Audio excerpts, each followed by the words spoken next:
प्रिय मित्रों नमस्कार। मैं अजय सोलंकी, एस्ट्रो एडवाइज़र, इसके साथ ही फ्लूटिस्ट यानी बांसुरी वादक।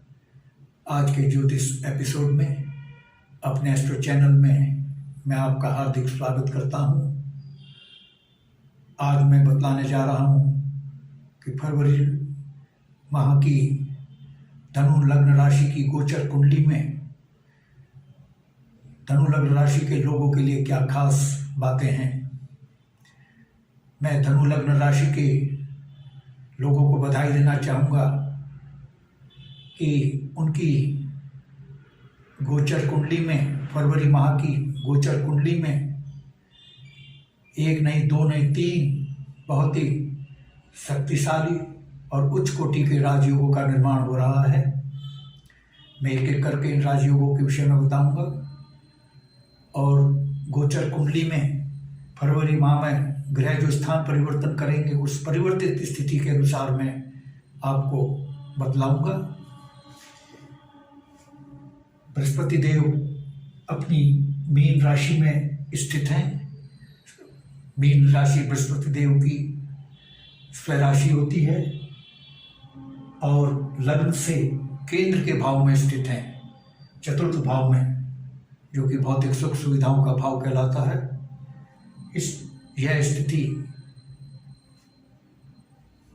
हंस राजयोग का निर्माण कर रही है, जिसका निर्माण बृहस्पति देव द्वारा किया जा रहा है। बृहस्पति देव एक नैसर्गिक शुभ ग्रह हैं और उसके साथ ही तात्कालिक रूप से भी शुभ ग्रह हैं।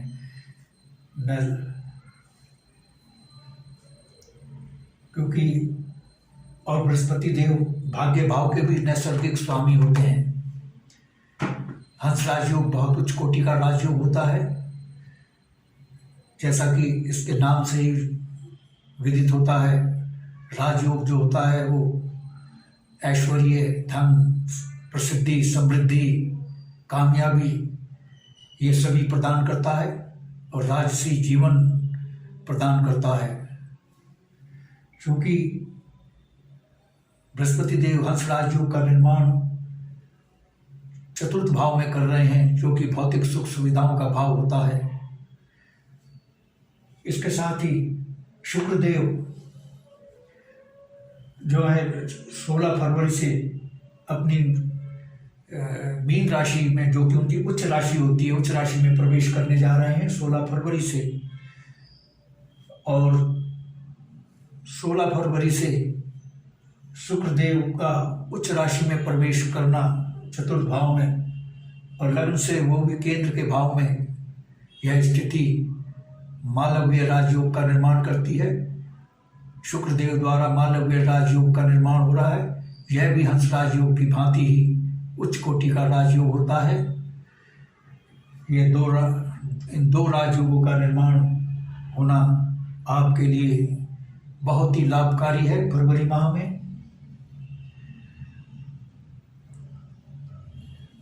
क्योंकि बृहस्पति देव हंस राजयोग का निर्माण भौतिक सुख सुविधाओं के भाव में कर रहे हैं, और शुक्रदेव भी मालव्य राजयोग का निर्माण भौतिक सुख सुविधाओं के भाव में कर रहे हैं। और शुक्रदेव लग्जरी, विलासिता के भी कारक हैं। आपकी जो लग्जरियस लाइफ स्टाइल में वृद्धि होने वाली है, भौतिक सुख सुविधाओं में भारी वृद्धि होगी। आप, क्योंकि शुक्रदेव जो लग्जरी के कारक हैं, वो भी चतुर्थ भाव में अपनी उच्च राशि में आकर मालव्य राजयोग का निर्माण कर रहे हैं। आप के लिए लग्जरियस भवन, लग्जरियस मकान खरीदने और बनाने के योग बन रहे हैं। लग्जरियस मोटर वाहन खरीदने के योग बन रहे हैं। और आप लग्जरियस लैपटॉप, मोबाइल आदि गैजेट्स खरीदने के योग बन रहे हैं आपके लिए। और आपके माता के साथ संबंध बहुत अच्छे होंगे, क्योंकि ये चतुर्थ भाव माता का भी भाव कहलाता है। और माता के स्वास्थ्य में जो गड़बड़ी चल रही थी उसमें सुधार होगा। आपकी माताजी पूर्ण स्वस्थ हो जाएंगी फरवरी माह में। और लग्जरियस गैजेट्स पाने के लिए योग तो बन रहे हैं, उसके साथ उनको पाने की वित्तीय क्षमता भी बन रही है। आर्थिक क्षमता शुक्र और शनि दोनों मिलकर बना रहे हैं धन योग का निर्माण करके, क्योंकि शुक्र देव जो हैं आय भाव के स्वामी हैं, एकादश भाव के। एकादश भाव आय भाव कहलाता है। और शनि देव जो हैं बचत भाव के स्वामी हैं, सेविंग्स के। जब आय भाव का स्वामी और बचत भाव के स्वामी एक साथ विराजमान हो जाएं तो यह स्थिति धन योग का निर्माण करती है। धन योग जैसा कि नाम से ही जाहिर होता है, भारी धन का आगमन, यानी आपके पास धन योग है और भौतिक सुख सुविधाओं को पाने के लिए, वो भी लग्जरियस भौतिक सुख सुविधाओं को पाने के योग बन रहे हैं और उनको पाने की आर्थिक क्षमता धन योग बना रहा है।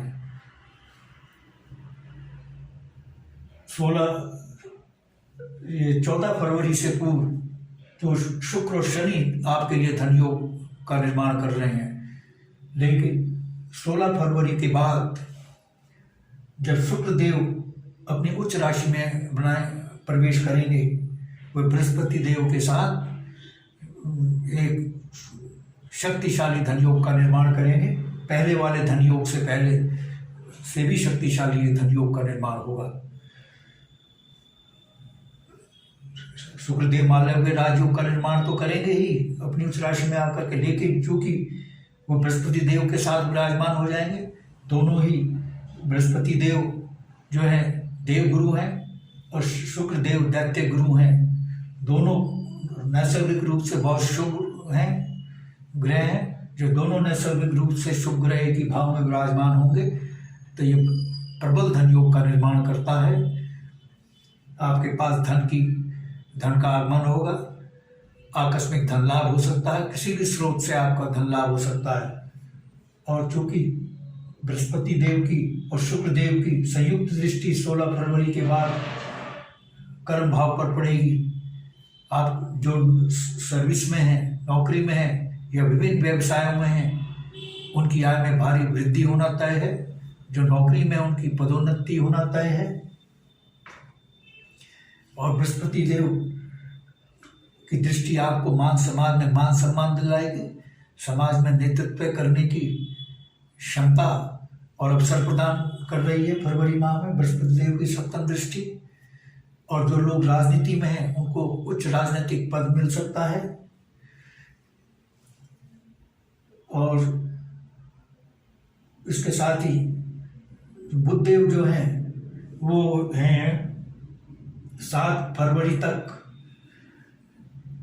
केंद्राधिपति दोष का निर्माण कर रहे हैं। 7 फरवरी तक आपकी कुंडली में केंद्राधिपति दोष रहेगा, क्योंकि बुध देव दो केंद्र के भाव के स्वामी हैं, नैसर्गिक शुभ ग्रह हैं। शुभ ग्रह होकर के केंद्र के भाव में दोनों, एक राशि उनकी जो है सप्तम भाव में है मिथुन, और दूसरी राशि कन्या उनकी दशम भाव में, इनके स्वामी होकर के केंद्र में विराजमान है। यह स्थिति केंद्राधिपति दोष का निर्माण करती है। हालांकि इसमें केंद्राधिपति दोष के विषय में काफ़ी विवाद हैं, लेकिन फिर भी एक मान्यता है कि यह स्थिति केंद्राधिपति दोष का निर्माण करती है, जो कि कुंडली के लिए ज़्यादा नकारात्मकता तो पैदा नहीं करती। हाँ, जब तक केंद्राधिपति दोष रहता है जहाँ तक को सफलता तो मिलती है, लेकिन अपनी मेहनत के अनुसार ही सफलता मिलती है। सडन गेन नहीं होता, आकस्मिक सफलता नहीं मिलती। जहाँ तक कि जितनी काबिलियत, जितनी मेहनत, उतनी सफलता मिलती है। केंद्राधिपति दोष ये समाप्त हो जाएगा जब बुध देव मकर राशि में प्रवेश करेंगे 7 फरवरी को। केंद्राधिपति दोष से आपको मुक्ति मिल जाएगी 7 फरवरी से। और इसके साथ ही आपके नौकरी के योग बन रहे हैं।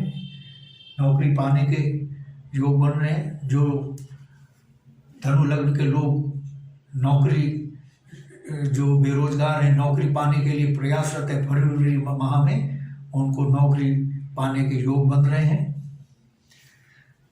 बिजनेस में भी, बिजनेसमैन को भी काफ़ी फरवरी माह में ग्रोथ मिलने की संभावना है, उनके मुनाफा में भी इजाफा होगा। लेकिन चूंकि चंद्रदेव, हालांकि चंद्रदेव एक राशि में 2.25 दिन तक रहते हैं, लेकिन जब तक चंद्रदेव ये बिजनेस वाले भाव में है, बिजनेस में मुनाफा तो होगा, ग्रोथ तो होगी, लेकिन बिजनेसमैन को सावधान रहना पड़ेगा कि उनका बिजनेस पार्टनर से सावधान रहना पड़ेगा। बिजनेस पार्टनर को धोखा भी दे सकता है, क्योंकि चंद्रदेव जो हैं अष्टम भाव के बहुत ही अशुभ भाव होता है। इसके अष्टम भाव के स्वामी होकर के शुभ भाव में विराजमान है, सप्तम भाव में। जो सप्तम भाव होता है ये बिजनेस का भी भाव होता है अन्य बातों के साथ।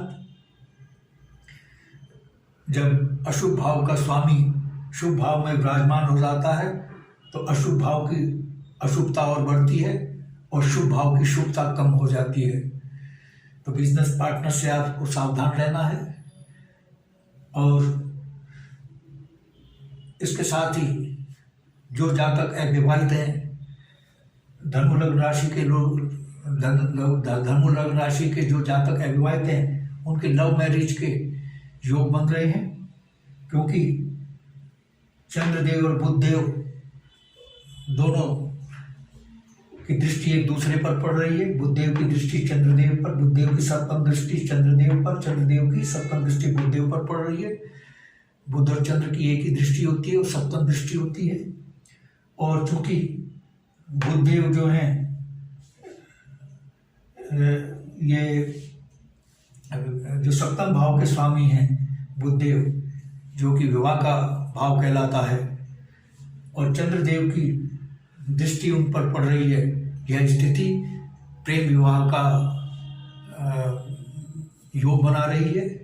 और ये प्रेम विवाह का योग सिर्फ रहेगा 7 फरवरी तक, क्योंकि 7 फरवरी से बुधदेव मकर राशि में गोचर कर रहे हैं। 7 फरवरी तक लव मैरिज का योग बन रहा है। आपको जो मकर लग्न के अविवाहित लोग हैं उनको मनचाहा जीवन साथी मिलने की संभावना है। इसके साथ ही अरेंज मैरिज के भी योग बन रहे हैं। जब बुधदेव मकर राशि में प्रवेश करेंगे तो अरेंज मैरिज के प्रबल योग आपके बन रहे हैं। लेकिन अरेंज मैरिज के लिए आप अपनी कुंडली का मिलान अवश्य करवाएं। दोनों, अगर आप वैवाहिक जीवन को सुखमय बनाना चाहते हैं और कोई रिस्क नहीं लेना चाहते हैं तो कुंडली का मैचिंग कराएं, क्योंकि चंद्रदेव अशुभ भाव के स्वामी यहाँ पर विराजमान हैं, जो कि अशुभता पैदा कर रहे हैं। उस अशुभता से बचने के लिए आप कुंडली के गुणों का मिलान करके ही विवाह तय करें। इसके साथ ही मंगल देव जो हैं अशुभ भाव के स्वामी हैं, द्वादश अशुभ भाव के स्वामी होकर के, क्योंकि यहाँ पर उनकी वृश्चिक राशि स्थित है अशुभ भाव में, तो अशुभ भाव के स्वामी होकर के, द्वादश अशुभ भाव के स्वामी होकर के षष्ठम अशुभ भाव में, दूसरे अशुभ भाव में विराजमान है। जब एक अशुभ भाव का ग्रह स्वामी दूसरे अशुभ भाव में विराजमान हो जाता है तो यह स्थिति विपरीत राजयोग का निर्माण करती है। यह विपरीत राजयोग बहुत ही शुभ होता है। इस तमाम विघ्न बाधाओं को समाप्त कर देता है। जीवन में जो विघ्न बाधाएं आती हैं उनको तो जड़ से समाप्त कर देता है, क्योंकि विपरीत राजयोग अशुभ भाव से बनता है और जो अशुभ भाव विपरीत राजयोग के निर्माण में होते हैं उन भावों की अशुभता समाप्त हो जाती है। क्योंकि मंगल देव जिस विपरीत राजयोग का निर्माण कर रहे हैं उसमें षष्ठम भाव और द्वादश भाव शामिल हैं। इन दोनों भावों की अशुभता समाप्त हो गई। षष्ठम भाव जो है रोग ऋण शत्रु का भाव कहलाता है। शत्रु आपके सामने टिक नहीं पाएंगे। ये भाव प्रतिस्पर्धा का भाव कहलाता है। विभिन्न क्षेत्रों में जो आपके प्रतिद्वंदी या राइवल हैं वो आपसे पराजित होंगे, और कोर्ट में जो आपके भूमि से संबंधित, प्रॉपर्टी से संबंधित वाद चल रहे हैं उस न्यायालय में, उसमें आपकी विजयता है फरवरी माह में। और अगर यदि धनु लग्न राशि के लोगों का न्यायालय में वाद धनु लग्न राशि के लोगों से है, तो दोनों में राजीनामा या सुलहनामा होने की संभावना है। और उसके साथ ही जो विद्यार्थी धनु लग्न राशि के जो विद्यार्थी नौकरी पाने के लिए प्रतियोगी परीक्षा में बैठ रहे हैं, उनको प्रतियोगी परीक्षाओं में कामयाबी मिलेगी। और इसके साथ ही जो विद्यालयों की परीक्षा में बैठ रहे हैं विद्यार्थी, उनको अच्छे ग्रेड्स मिलने की संभावना है और उनके अच्छे मार्क्स से उत्तीर्ण होने की प्रबल संभावना है। लेकिन चूंकि मंगलदेव अशुभ भाव के स्वामी हैं और उनकी एक, उसके साथ ही पंचम भाव के भी स्वामी है जो कि त्रिकोण का भाव है। त्रिकोण के भाव के स्वामी होकर के वे अशुभ भाव में विराजमान हो गए हैं। शेयर बाजार में जो आपका प्रॉफिट है उसमें उतार चढ़ाव, जिन्होंने ये पंचम भाव जुआ सट्टा लॉटरी शेयर बाजार से जुड़ा हुआ है, शेयर बाजार में जिन्होंने इन्वेस्टमेंट किया है, इन्वेस्टमेंट के रिटर्न में उनको उतार चढ़ाव देखने को मिल सकता है। तो मेरा तो यही सुझाव है कि शेयर बाजार से फरवरी माह में अवॉइड करें, उसमें जो इन्वेस्टमेंट करें बहुत सोच समझ के करें, क्योंकि शेयर बाजार के स्वामी ग्रह जो हैं, जो कि सडन गेन का भाव कहलाता है, इसके स्वामी ग्रह जो है शुभ भाव में विराजमान हैं। इसीलिए अगर आपने सावधानी पूर्वक इन्वेस्टमेंट शेयर बाजार में नहीं किया तो आपको हानि भी हो सकती है। जिनको शेयर बाजार की नॉलेज है, खूब जान परख कर ही इन्वेस्ट करें शेयर बाजार में, और जो शेयर बाजार से जानकारी नहीं है वो तो अवॉइड ही करें तो बहुत अच्छा रहेगा। और चूँकि मंगलदेव राजयोग का निर्माण कर रहे हैं, षष्ठम भाव में स्थित है। षष्ठम भाव जो है रोगों का भी भाव है, विशेषकर षष्ठम भाव अन्य रोगों के साथ जो मुख्य रोग हैं, किडनी, लीवर, स्टेंटाइन से संबंधित रोगों को एड्रेस करता है।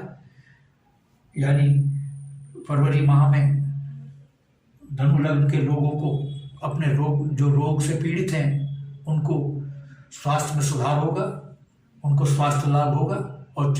और मंगल देव की सप्तम दृष्टि अस्पताल वाले चिकित्सा व्यय में वाले भाव पर पड़ रही है, तो जब रोगों में सुधार होगा, जब रोगों से निजात मिलेगी तो चिकित्सा व्यय में कमी आना स्वाभाविक है। आपकी चिकित्सा, क्योंकि मंगल देव की भी दृष्टि पड़ रही है और मंगल देव की दृष्टि अपने भाव पर ही पड़ रही है जिसके स्वामी है, तो ये स्थिति बयान करती है कि आपके चिकित्सा व्यय में भारी कमी आएगी या तो बिल्कुल शून्य हो जाएगा, और विदेश यात्रा के योग बन रहे हैं आपके। और सूर्य देव जो हैं द्वितीय भाव में स्थित होकर के आपके भाग्यों को भारी उछाल दे रहे हैं। बृहस्पति देव भी आपके भाग्य में वृद्धि कर रहे हैं, क्योंकि नैसर्गिक स्वामी है इस भाव के। सूर्य देव भी नैसर्गिक और तात्कालिक स्वामी है, बृहस्पति देव तो सिर्फ नैसर्गिक स्वामी है।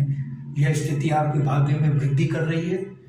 और जो जातक धनु लग्न के जो लोग विद्यार्थी विदेश में शिक्षा पाने की लालसा रखते हैं, उनको विदेश में शिक्षा पाने के अवसर मिलने की प्रबल संभावना है और साधन भी मिलने की संभावना है उनको फरवरी माह में। मित्रों, बताने के लिए तो बहुत कुछ है, लेकिन अगर मैं लगातार बताता रहूँ एक दिन तक भी, वो भी थोड़ा पड़ जाएगा, क्योंकि कुंडली जो होती है वो महासागर होती है। जितना हम उसमें प्रवेश करते जाएंगे उतने प्रोस एंड कॉन्स हमें मिलते जाएंगे, लेकिन वीडियो की लिमिटेशंस होती है, वीडियो बहुत लंबा हो जाएगा।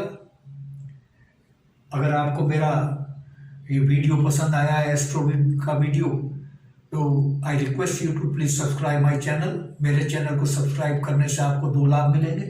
एक तो ज्ञानवर्धक आपको ज्योतिष का एपिसोड का वीडियो मिलेगा, और दूसरा चूंकि मैं फ्लूटिस्ट भी हूँ, बांसुरी वादक भी हूँ, और बांसुरी सिखाने के फ्लूट ट्यूटोरियल भी इसी एस्ट्रो चैनल में डालता हूँ। और मैं बॉलीवुड के एवरग्रीन हिट गाने और भक्ति संगीत बांसुरी से बजाकर बैकग्राउंड म्यूजिक के साथ अपने स्टूडियो में शूट करके उसके वीडियो भी इसी एस्ट्रो चैनल में डालता हूँ। मेरे चैनल का भरपूर लाभ आपको मिले। I therefore request you to please subscribe my channel. और यदि आपके मन में कोई प्रश्न या क्वेरी है तो आप कमेंट बॉक्स में कमेंट कर सकते हैं। और यदि आप अपनी जन्म पत्रिका या लग्न कुंडली का विश्लेषण करवाना चाहते हैं, एनालिसिस करवाना चाहते हैं, उसके विषय में जानना चाहते हैं, तो आप अपने प्रश्नों के साथ अपनी बिल्कुल सही जन्म तिथि, जन्म समय, जन्म स्थान मेरे व्हाट्सएप नंबर 9411769698 पर भेज सकते हैं। मैं आपके प्रश्नों का तुरंत उत्तर दूंगा, तुरंत रिप्लाई दूंगा। बस आज इतना ही मित्रों, धन्यवाद, नमस्कार।